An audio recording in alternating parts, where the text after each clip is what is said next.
Hey guys, it's Barry again with Barry's 8-Track and Classic Car Radio Repair, and this is video number 401 from my shop, so I'm kind of excited about that.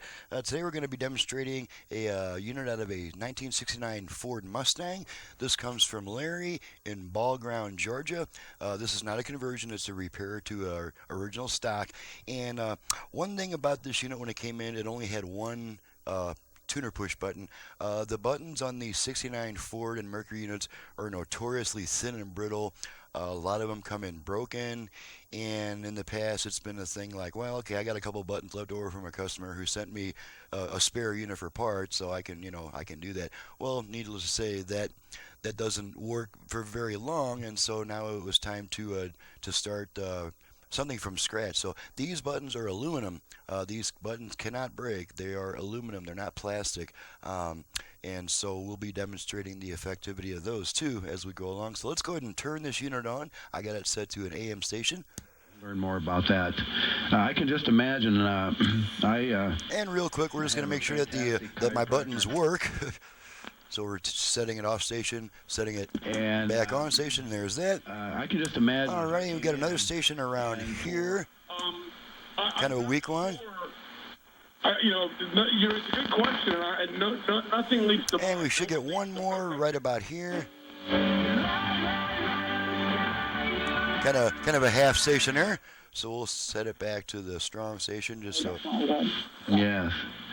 So tell you what, listeners, please call Susan at 602-909. Let's go ahead and look at our output level meters. 602-909-72. And work our balance all the way left. Devices, and is there any all the way right? Send people back to center. Yes, absolutely.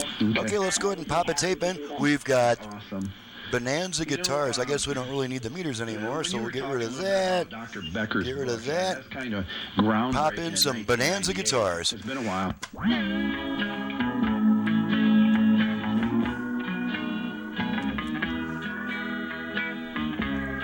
And we're going to switch tracks a bunch of times. Take a look, one more look at our meters.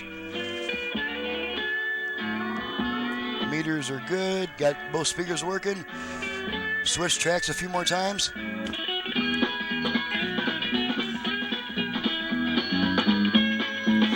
I will figure this out eventually. There we go. Switch tracks a few more times.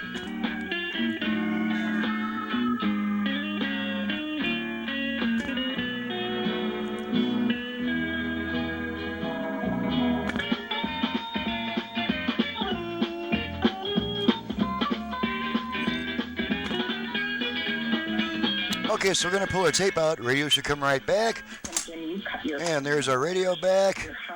Okay, and that concludes the test. The only thing we haven't tested is the dial light, so let's test that real quick. Just going to touch it real quick. Make sure that dial light, you can see that light flashing on and off in response to my commands, so that dial light's working. The whole unit is working and ready to go back to the customer. Once again, I'm going to show off my tuner fix. My fix for the tuner push buttons. Turned out reasonably decent there. This is my first effort, so it's bound to get better. So there's that. And so now we have tuner buttons that cannot break. You'll break your tuner. You will literally break your tuner before you break my buttons. So with that stated, let's get out of here. I'm Barry with Barry's 8-Track and Classic Car Radio Repair. I also perform FM conversions on AM radios, classic car AM radios, that is. I can add Bluetooth, USB, digital capability now, aux input, and on some radios I can even double the number of FM station presets. So my number is 928-533-9666. My website's in the description below. Thank you so much for watching, listening, and we'll see you next time.